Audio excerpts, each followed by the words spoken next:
के second number से आते हैं, ठीक है। सेकंड नंबर क्वेश्चन में क्या है, I and he are very good friends, ठीक है। आर है, दो लोग हैं तो यहाँ पे आर सही है, वेरी गुड फ्रेंड्स सही है ना। अब देखिए यहाँ पे जो ए वाले ऑप्शन में है क्या यहाँ पे गलत है।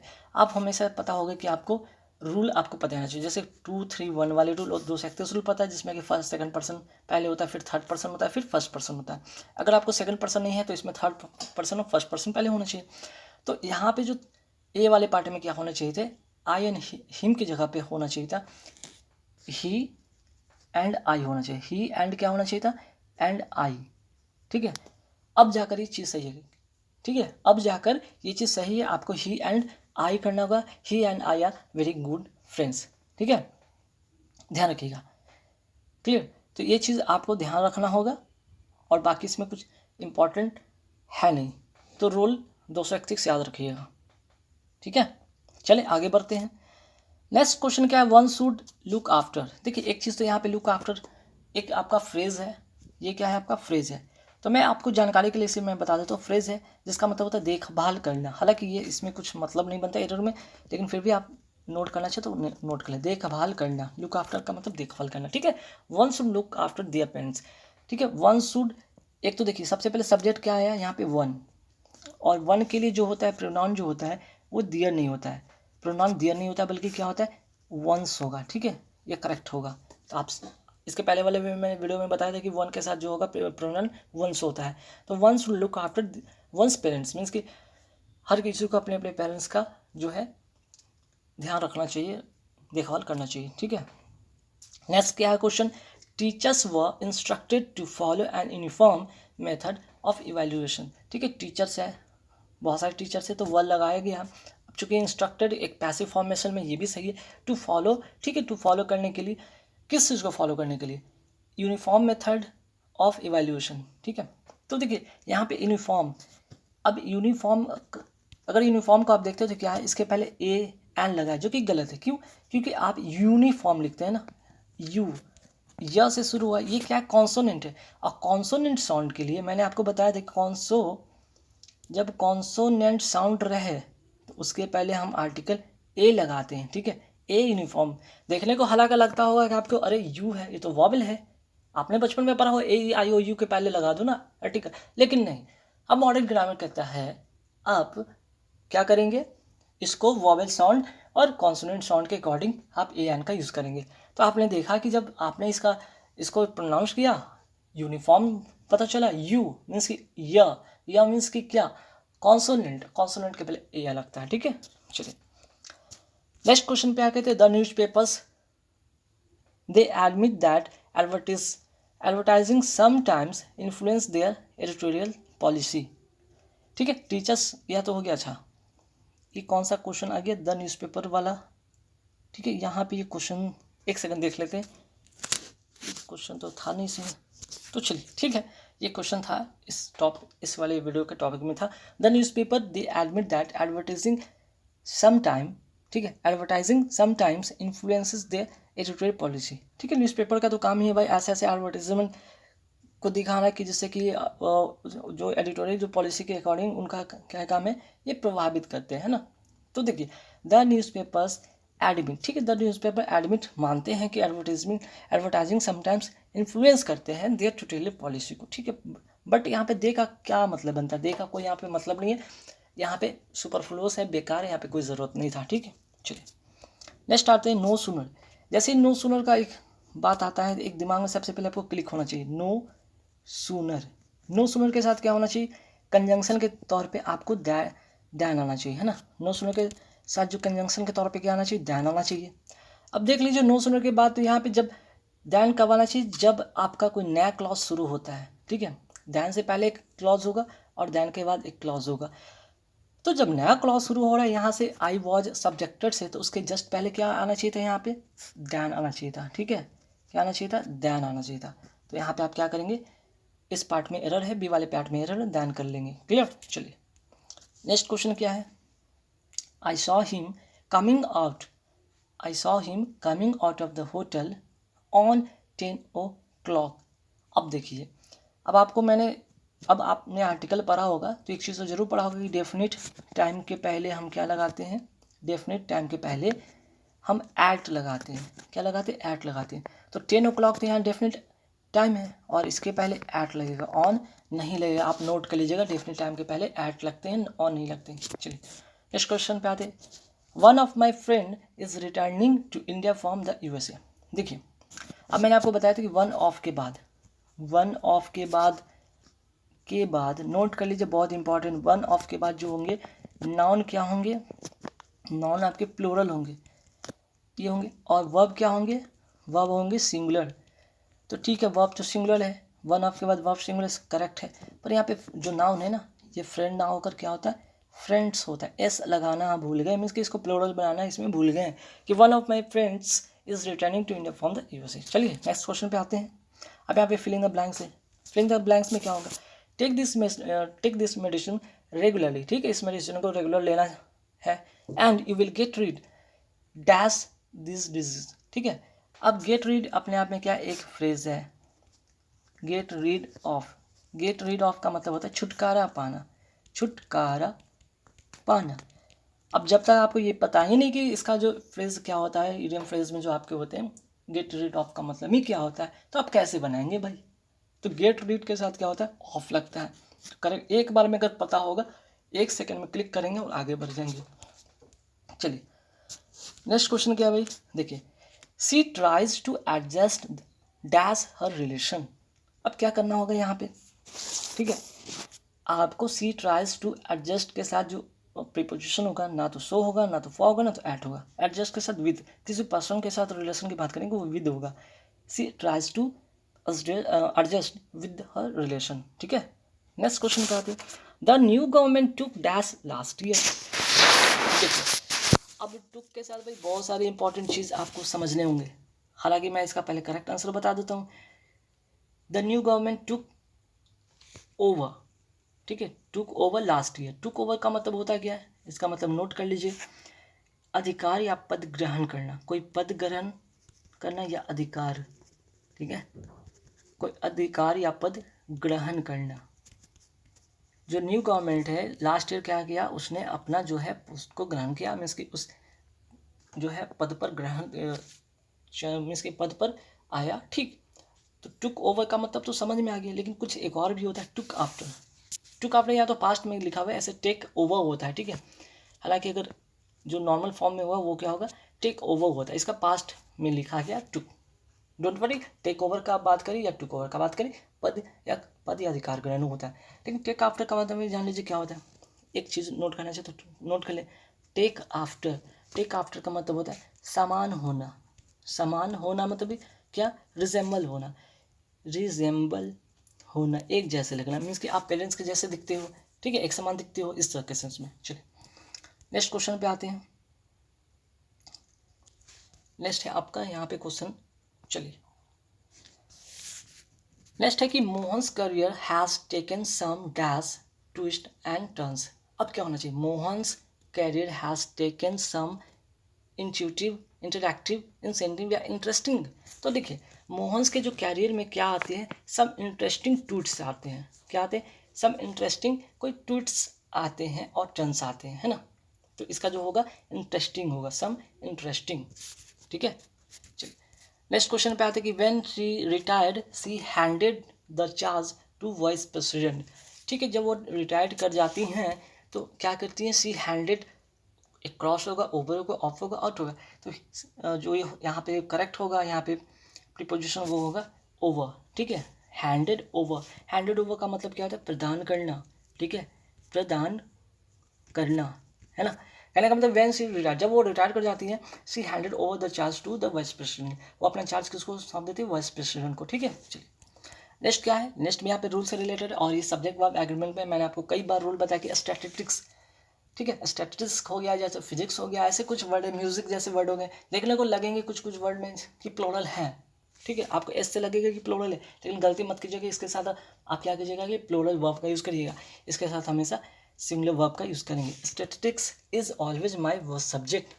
ठीक है, क्योंकि आपका ये जनरल एक्टिविटी या जनरल सेंस में आप कह सकते हैं, जब जनरल सेंस में होता है तो हमेशा प्रेजेंट में बात होता है, और प्रेजेंट में सिंगुलर वर्ब का यूज़ करते हैं। हैव, व, आर बिल्कुल नहीं होगा। ठीक है, अब आते हैं नेक्स्ट क्वेश्चन पे।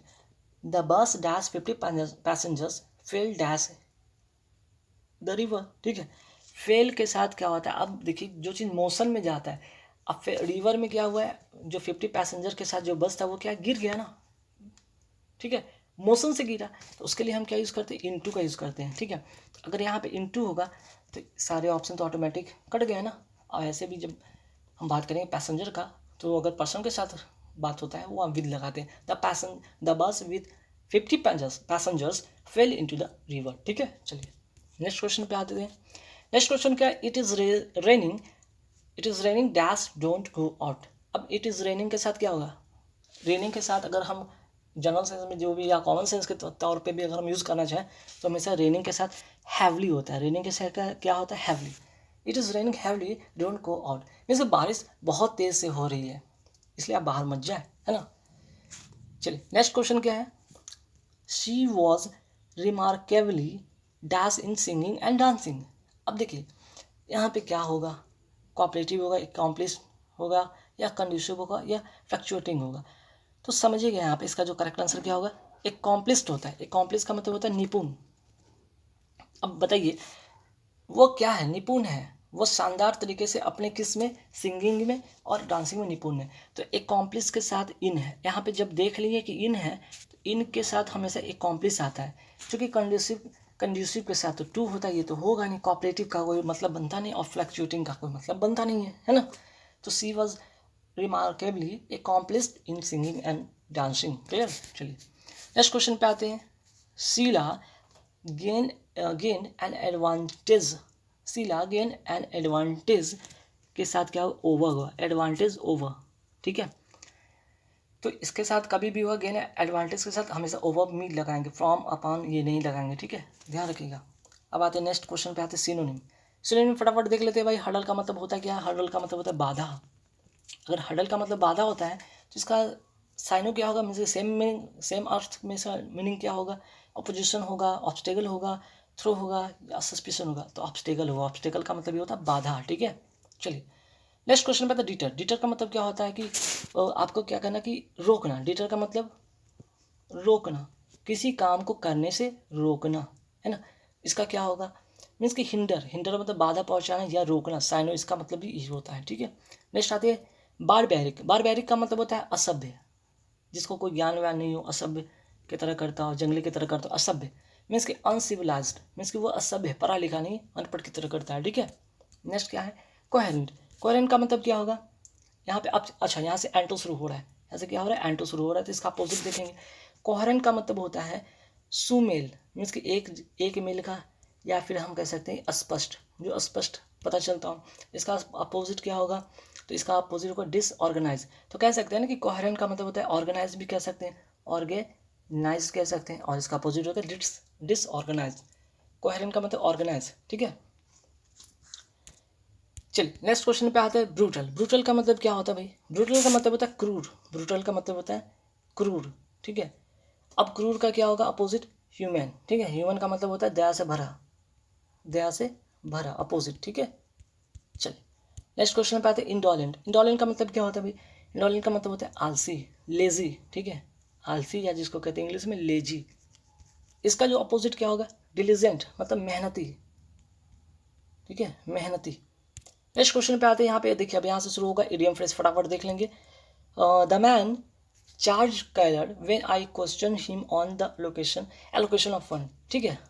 The man charge changed colour, man का क्या होता है, कलर चेंज हो जाता है, कब हो जाता है, जब उससे क्वेश्चन पूछा जाता है एलोकेशन ऑफ फंड्स के बारे में, तो उसका क्या होता है, मैन का जो चेहरे का जो कलर कैसा हो जाता है, चेंज हो जाता है। मीन्स वो क्या कर जाता है भाई, हैप्पी तो होगा नहीं, क्योंकि ये यहाँ पे नेगेटिव सेंस दे रहा है, और हैप्पी पॉजिटिव सेंस से बिल्कुल नहीं होगा, मोटिवेटिव भी पॉजिटिव सेंस से बिल्कुल नहीं होगा। अब यहाँ पे टर्न पेल होगा या गॉट स्नब्ड होगा। तो यहाँ पे देखिए टर्न पेल का मतलब यहाँ पे समझिएगा कि क्या हो गया, वो क्या हो गया, उससे मतलब वो डर गया, है ना, वो डर गया, या फिर उसका चेहरा पीला पड़ गया। अब क्या जवाब दे, है ना, बोल तो रहा है लेकिन वो कहीं ना कहीं क्या है, वो डरा हुआ है कि चेंज कलर कर गया, कलर मीन्स कि यहाँ पे इसका करेक्ट आंसर होगा सी, ठीक है। और गॉट नम का भी मतलब कहीं ना कहीं एक मीन्स कि क्षुब्ध हो जाना, मीन्स कुछ बोलना ही नहीं है, ठीक है। चुप्पी तो यहाँ पे होगा नहीं, चुप्पी बिल्कुल होगा नहीं, तो ये भी नहीं होगा। ठीक है, बोल रहा है लेकिन उसका जो चेहरा है, बोलने के बाद बोल तो रहा है लेकिन उसका चेहरा क्या है, वो टर्न पीला पड़ गया। बोल रहा है लेकिन पता नहीं वो कैसे बोल रहा है, वो कोई चीज़ स्पष्ट तो बता नहीं पा रहा है ना। चलिए नेक्स्ट क्या है, the mother always insist on keeping the house spick and span. तो पहले तो यहाँ से एक चीज़ और समझिएगा, इंसिस्ट के साथ प्रीपोजिशन क्या लगता है, ऑन होता है, और इंसिस्ट के बाद हमेशा वर्ब का फोर्थ फॉर्म होता है। ठीक है, या ऐसे भी समझिए प्रीपोजिशन के बाद वर्ब का फोर्थ फॉर्म लगता है ना। जो कह रही है तो अलग से चीज़ मैंने आपको सिखा दी रूल। स्पिक एंड स्पैन का मतलब होता क्या है, mother always insist on keeping the house. अब हाउस को अगर कीप करना है, कीप रखना है, कैसा रखना है, सेफ, ओपन, लॉक्ड नहीं, हमेशा टीडी रखना, साफ सुथरा। टीडी का मतलब साफ सुथरा, घर को साफ सुथरा ही तो रख रहे हैं ना। चलिए नेक्स्ट क्वेश्चन में आते हैं 20 number, question number 27। She is scrutinising hard for the final examination. अब देखिए यहाँ पे क्या होगा, अब कोई अपना फाइनल एग्ज़ाम देने जा रहा है तो क्या करेगा, हार्ड क्या करेगा, स्क्रूटिनाइजिंग नहीं करेगा। स्क्रूटनी का मतलब ही होता है, या स्क्रूटिनाइजिंग मतलब जांच करना। ठीक है, जांच करना, तो जांच करने के सेंस में बात नहीं हो रहा है, बल्कि यहाँ पे रिवाइजिंग की बात हो रही है, रिवाइज कर रहा है ना। सी इज रिवाइजिंग हार्ड, वो अपने जो सब्जेक्ट पढ़ी थी उसको रिवाइज कर रही है। ठीक है, चलिए नेक्स्ट क्वेश्चन पे आते फटाफट देखते हैं। देखिए नेक्स्ट जो क्वेश्चन है कि since she is directing the play for quite some time, she knows the actor really well. Since she is directing the play for quite some time. ठीक है, वो डायरेक्टिंग कर रही है प्ले फॉर क्वाइट समवन। ठीक है, तो यहाँ पे क्या होना चाहिए भाई, देखिए यहाँ सेकंड पार्ट तो यह प्रेजेंट इंडेफिनिट में है, प्रेजेंट इंडेफिनिट में है ना, प्रेजेंट इंडेफिनिट में। ठीक है, अब तो इसका जो पहला जो क्लॉज होगा क्या होगा, सिंस सी हैज़ बीन होगा क्या, सिंस ही हैज़ बीन होगा क्या, या फिर सिंस ही वॉज डायरेक्टिंग होगा क्या, या सिंस सी हैज़ डायरेक्टेड होगा क्या। तो देखिए यहाँ पे क्या होगा समझिएगा, यहाँ पे जो आपका होगा, एक तो हो गया कि ठीक है प्रेजेंट में हो रहा है, वेरी गुड, यहाँ पे कोई दिक्कत नहीं है ना, बातें तो ठीक है। अब यहाँ पे जो चीज़ें होगा, since she has been directing करें या ना करें या क्या करें, तो देखिए एक चीज़ यहाँ पे कॉमन, ये तो समझ में आएगी प्रेजेंट इंडेफिनिट। ठीक है, लेकिन पहला जो क्लॉज होगा ना यहाँ पे समझेंगे, for quite some time, for और सिंस होता है तो पता है ना क्या होता है, फॉर और सिंस के लिए जब भी यहाँ पे चीज़ें होगा, मीन्स कि फॉर टाइम से पता चल रहा है कि प्रेजेंट कंटिन्यूस है। फॉर टाइम से क्या पता चल रहा है, ये प्रेजेंट कंटिन्यूस है, तो प्रेजेंट कंटिन्यूस के लिए वाज होगा नहीं, पैसिव फॉर्म में टेंशन में होगा नहीं, तो सिर्फ होगा ए नंबर आंसर। ठीक है, ए नंबर इसका ऑप्शन होगा। Since she has been directing the play for quite some time, she knows that actress really well. ठीक है, चलिए नेक्स्ट क्वेश्चन क्या भाई, you can borrow my laptop as long as you promise not to misuse it. ठीक है, आप laptop को ले जा सकते हो, ठीक है, बशर्ते, ठीक है, आप लैपटॉप को ले जा सकते हो जब तक कि आप ये प्रॉमिस ना करो। ठीक है, हालांकि एज लॉन्ग की बात करें या सो लॉन्ग की बात करें, इसका मतलब होता है जब तक के सेंस में होता है, जब तक कि आप प्रॉमिस नहीं करते हो कि आप इसका मिसयूज़ नहीं करेंगे, है ना, या नहीं करते हैं। अब देखिए यहाँ पे क्या करेक्ट करना होगा, यहाँ पे एज लॉन्ग एज सही होगा कि सो लॉन्ग एज सही होगा, इसका जो करेक्ट आंसर होगा वो होगा सो लॉन्ग एज होगा। समझिएगा ध्यान से, जब हम एज लॉन्ग एज का यूज़ करते हैं तो ये कंपैरेटिव सेंटेंस में इसका यूज होता है। किस में होता है, कंपैरेटिव सेंटेंस में। ठीक है, कंपैरेटिव सेंटेंस में, यहाँ तो कंपैरेटिव है नहीं ना, यहाँ तो कंपैरेटिव नहीं, तो उसके लिए हम क्या करेंगे, सो लॉन्ग एज का यूज़ करेंगे। ठीक है, सो लॉन्ग एज का यूज़ करेंगे, ध्यान रखिएगा, क्लियर। चलिए नेक्स्ट पे आते क्वेश्चन। नेक्स्ट क्वेश्चन क्या है कि this is the late edition of the Shakespearean play which was originally published in 1603। ठीक है, अब देखिए यहाँ पे एडिशन जैसे ही दिखता होगा, आप कभी बुक लेने जाते हैं या तो कुछ ऐसा चीज़ देखते हैं एडिशन से सेंस में, तो क्या होता है, लेट एडिशन तो थोड़ी होता है ना, लेटेस्ट एडिशन होता है ना, लेटेस्ट क्या होता है, लेटेस्ट, LATEST, लेटेस्ट एडिशन होता है। तो यहाँ पे सॉरी, यहाँ पे तो प्रिंट ही गलत हो गया, लेटेस्ट कर लीजिएगा, यहाँ पे लेटेस्ट एडिशन होगा, LATEST, लेटेस्ट एडिशन। क्लियर। अब आते हैं नेक्स्ट क्वेश्चन पे, वन वर्ड सब्स्टिट्यूशन फटाफट देखते हैं। One who is unable to pay one's debt, वो व्यक्ति जो अपना कर्ज देने में अनेबल हो जाता है उसे कहते हैं बैंकरप्ट। ठीक है, चलिए नेक्स्ट क्वेश्चन पे आते हैं कि इंस्ट्रूमेंट दैट मैग्नीफाइज ऑब्जेक्ट, उसको क्या कहते हैं? माइक्रोस्कोप। ठीक है, जो आपको ऑब्जेक्ट को छोटा से क्या कर दे, बड़ा कर दे। चलिए नेक्स्ट क्वेश्चन है, ऐसा जानवर animal which live in water, ऐसा जानवर जो पानी में रहता है उसको कहते हैं एक्वाटिक। ठीक है, नेक्स्ट क्वेश्चन का the study of plant life, study of plant life को क्या कहते हैं भाई? बोटनी कहते हैं, जियोलॉजी कहते हैं, ज्योग्राफी जियोलॉजी, मीन की हो गई यहाँ पे बोटनी। ठीक है, प्लांट की बात करें तो बोटनी। हाँ, एनिमल का होता तो जूलॉजी हो जाता। नेक्स्ट क्वेश्चन क्या है? एक्सक्लूसिव पोजेशन और कंट्रोल ऑफ एनीथिंग, तो इसको क्या कहते हैं? मोनोपोली। ठीक है, एकाधिकार जिसको कहते हैं, क्या कहते हैं? एकाधिकार।